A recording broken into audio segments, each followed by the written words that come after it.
Dear friends, I want to wish you a Shabbat Shalom. Actually, this Thursday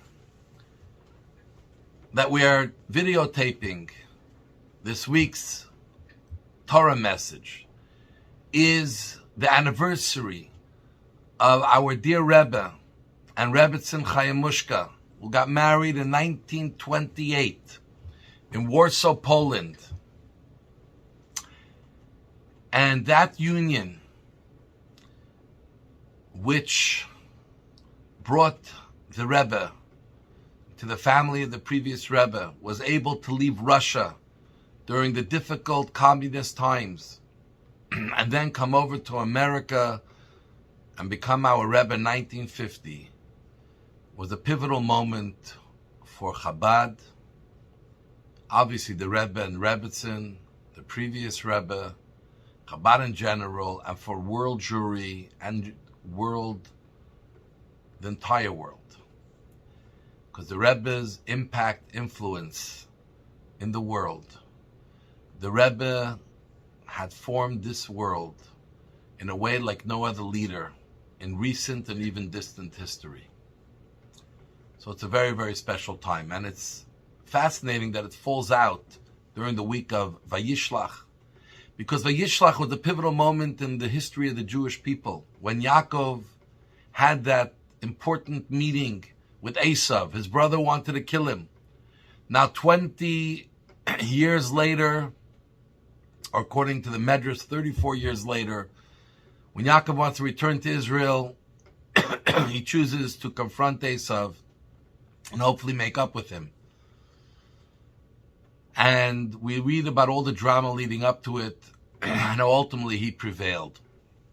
And what I think is so fascinating, an important message for us, is to look at the life of Yaakov.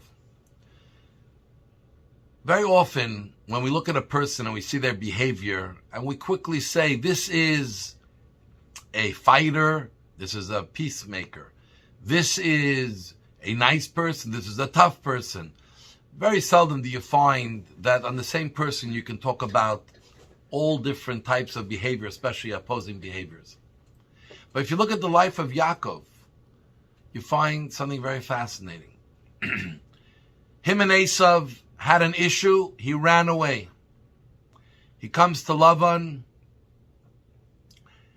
he puts up with him for 20 years, he builds his family, decides Lavan is just not an easy person to deal with. He's always trying to con him. And he runs away with his family in the middle of the night.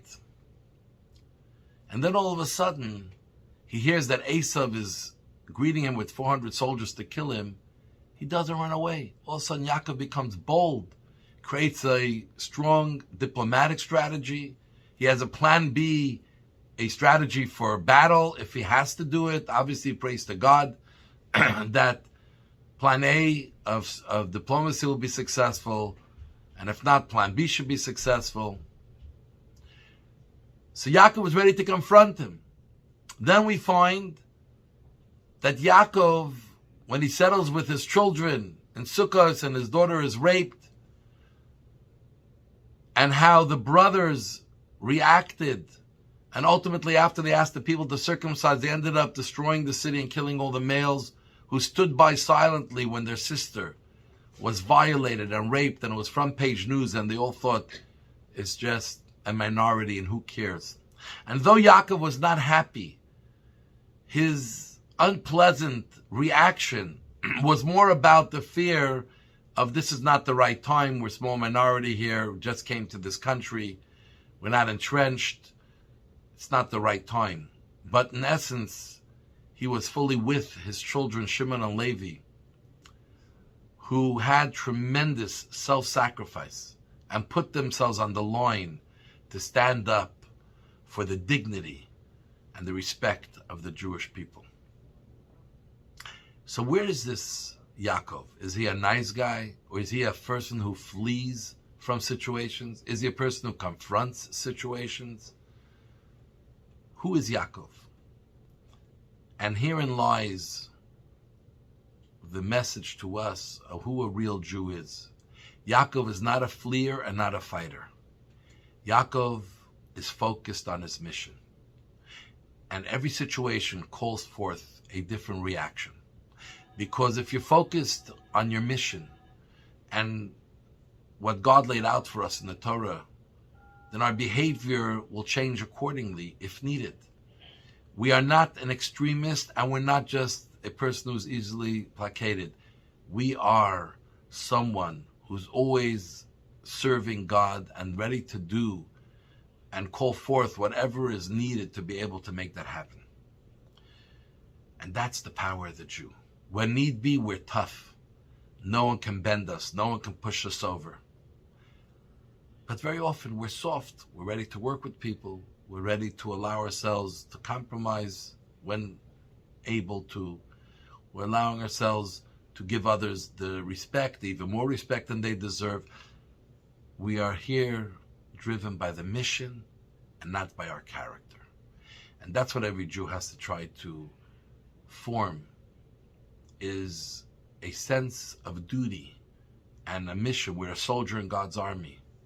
And whatever is called for, if it needs defense, it needs offense, or whatever it calls for, we're ready to be there. But it's not about me and my character. It's about what am I here for and what is needed at this moment to further that purpose that I was placed here for. So let's take the strength from Yaakov to be able to succeed in our life and take the responses that are needed to be able to not only move forward ourselves, but to allow others around us to face their own reality. Like Yaakov did to Esav, and Esav had a bit of a turnaround. It was the beginning of his turnaround.